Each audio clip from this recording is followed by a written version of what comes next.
Ayun, magandang umaga po sa ating lahat, mga papsi. Ayan, tayo po ay pumunta sa Embassy on Wheels dito po sa Alcobar. At patuloy pa rin po hanggang mamaya, meron pa rin silang Embassy on Wheels pero half day na po. Ayan. At kahapon ay medyo inabot po tayo ng hanggang alas 12. Umaga po tayo pumunta doon, mga alas 7. So maraming tao at saka po yung pag-aabyad talaga ng sa SSS medyo po matagal. Kasi po yung mga technical yung mga tinatanong ko at inaayos natin. So sa awa ng Panginoon Diyos, okay na po. At naasikaso natin. At meron pa rin mga nangyari, yung mga papsi, kasi po yung pong mga naapektuhan ng giyera, ng mga distress ng mga kabayan natin, gustong umuwi, ay doon po pala inipon doon po sa Somo Hotel. So ayun po, meron pong initial na inabutan tayo doon na 115. Doon na daw po natulog doon. Tapos po ay banda pong mga alas 11 ay may 3 pong bus na papunta po ng Riyadh. At doon naghihintay yung Philippine Airline yata na pinadala ng atin pong imbahada o ng ating pamahalaan, Yanling Pinas. So yun po ang nangyari, kaganapan. At hindi naman tayo pwede makapag-interview kasi po ay hindi po pinapayagan. Pero yun nga po, ang ating mga kaibigan po natin na namamahala doon ay nakakwentuhan natin at mga ilang bagay na mga sitwasyon, totoong sitwasyon at realidad na yun nga, gusto na nga umuwi. At merong kaukulang ibinibigay. Mahirap po tayo magbibigay tayo ng impormasyon tungkol po sa pinansyal na tulong. Pero meron yata. Yan, okay. So, salamat po. At marami pa rin daw po talaga na gusto pong umuwi. Yan, mga kabayan. So, yun po, initial, 115 po. 3 bus ang papunta po ng sa Riyadh kahapon. So, yun po ang kaganapan at patuloy pa rin tayo na nananalangin na sana po ay matapos na po ito dahil lalo po sumisidi. At alam naman po natin na talagang napakalaki na epekto sa atin dahil po yung usaping petrolyo sa atin, sa Pilipinas ay napakataas na.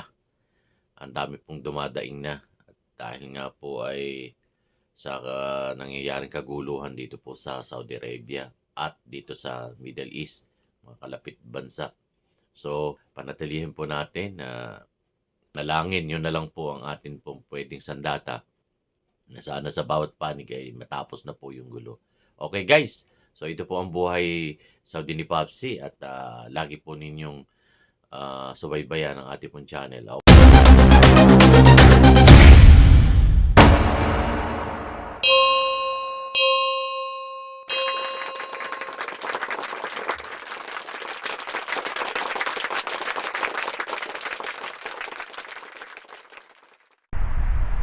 Time check 8:49 po.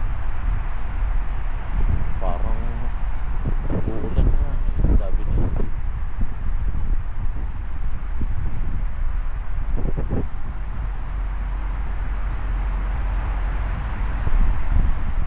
My goodness.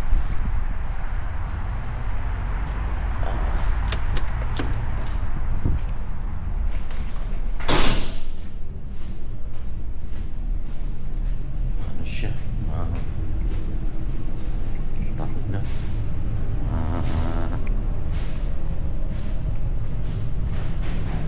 Kulimlim. Dapat lang araw eh. Ayan, kasama ko lang dito si G.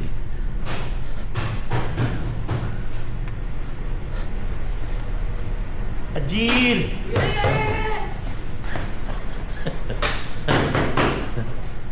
Ah. No more. Maybe. Maybe this 5. Yes. Maybe normal 5 will be there. Yes. Concentrate on count. Relax.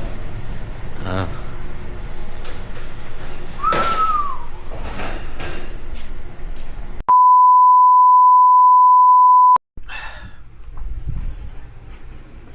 Ay, magkakape. Yan.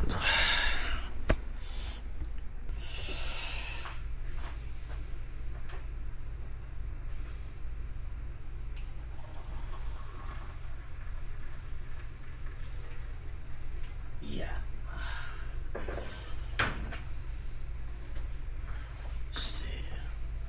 Tayo ng silok. Ow!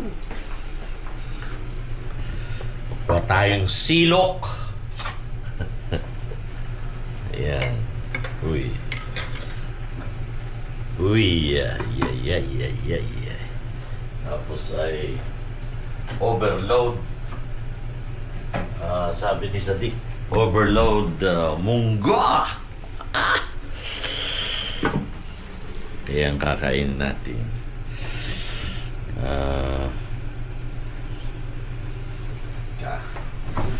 Meron pa nga pala rito ano. Inano ni Sadik na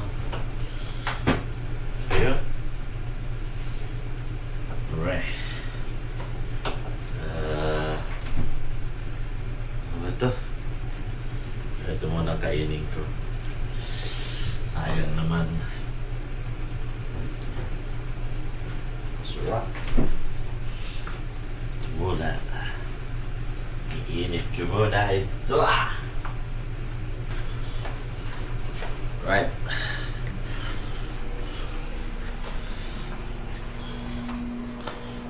Ito muna. Init muna natin ito.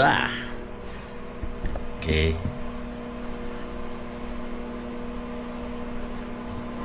Natin konting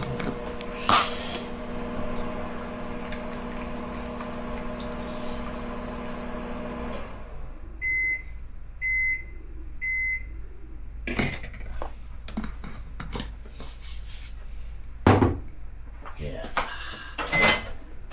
All right.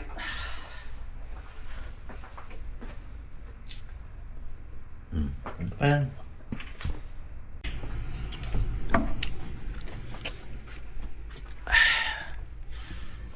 Right. Okay.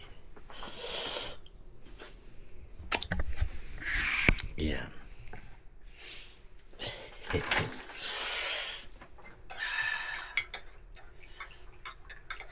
Kape. Pwede pa siya.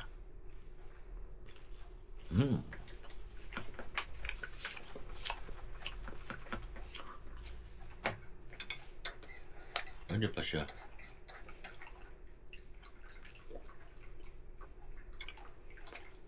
Init lang sa microwave.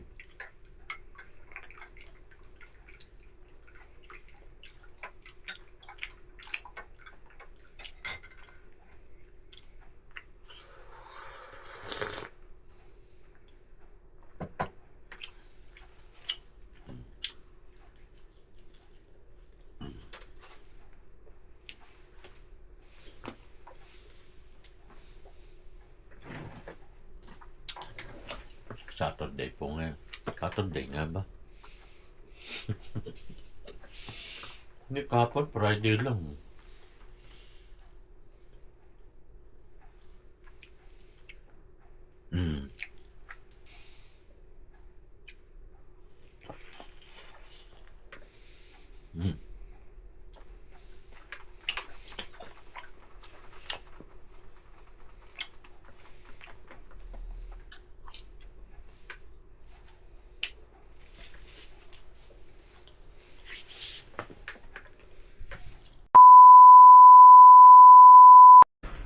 Lunes nang tayo'y magkakilala.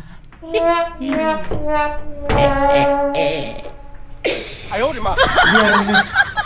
nang tayo'y huling magkita. Wisit. Magandang umaga po. Natakot si Sadik. May nagpuputukan kagabi. Sabado nang tayo'y huling magkita ulit. What? Ayaw, di ma. Uy! Bo!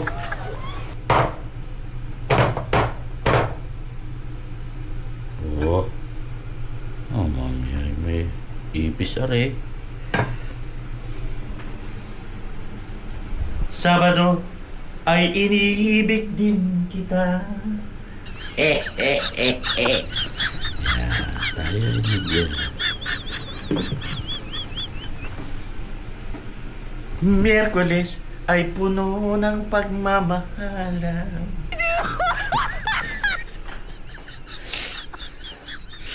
Mga bata at matanda ay nag-aawitan.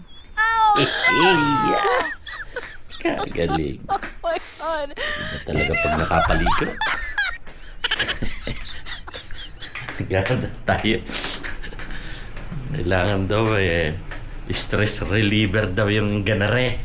Patayan ng pinggan. Aha.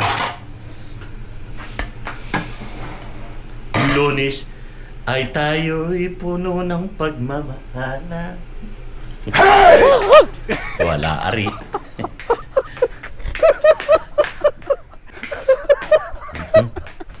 Mamaya ulit. A few moments later. Ayaw, kararating lang po. Tayo ay tayo ay kukunin natin yung yung ba yan?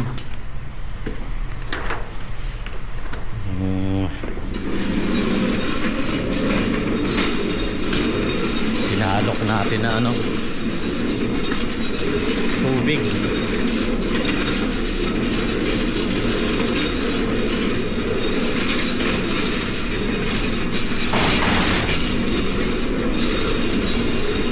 Bigat sasakay ko rin para hihilahin ko na lang.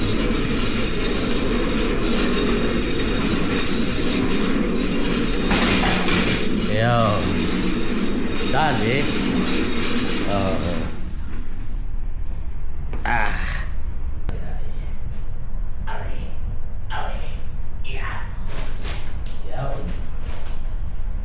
Dali.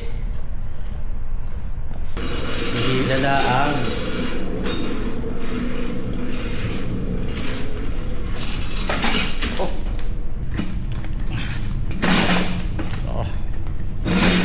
I see.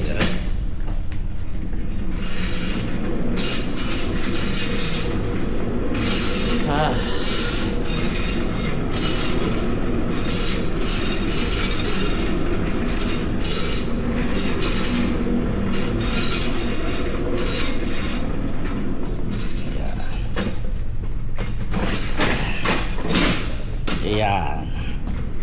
Oh. Oh.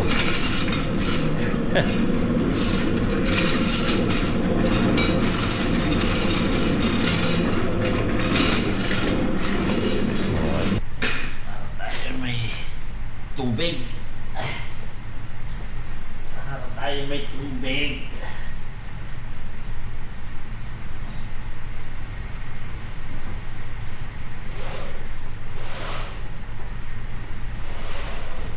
Yo.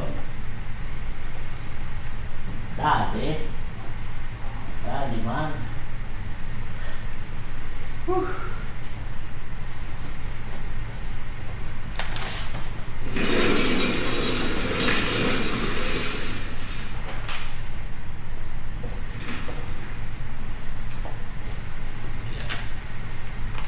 Sa natin ang mga makina.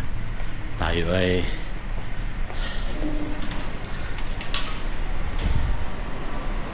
nag-iinit na ng tubig. Right.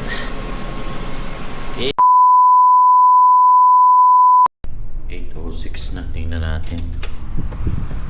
Nako, umuulan pa rin pala. Yan. Umuulan pa rin mga paps. Ayan po. Ulan pa rin. My goodness.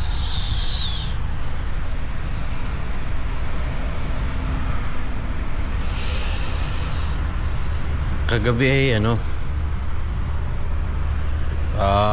hindi rin ako makatulog kasi parang may phobia kami. Si Sadik pala. Hindi rin nakakatulog kasi panay nga ang dagundong ng Hindi namin alam kung eroplano o pala, kulog.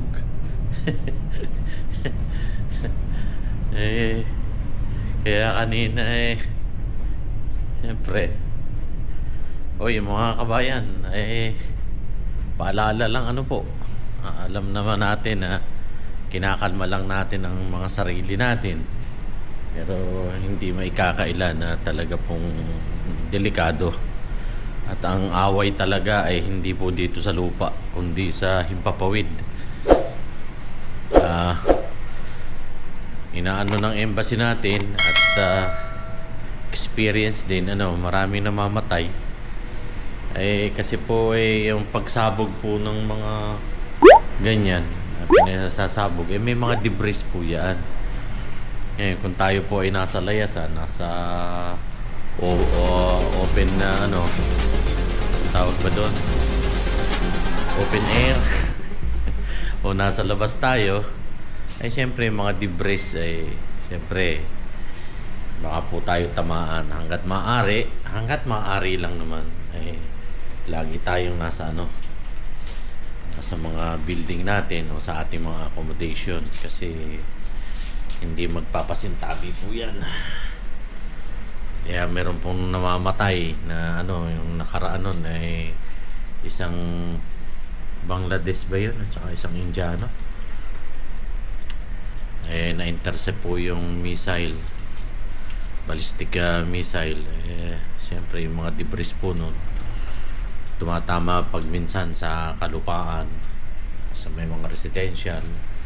O di kaya ay mas mabuti kung ang mga debris ay yung pagsabog na yun sa dagat pumunta. Kaya hanggat maaari huwag po tayong laging lumalabas. Medyo laylo lang muna. Okay guys.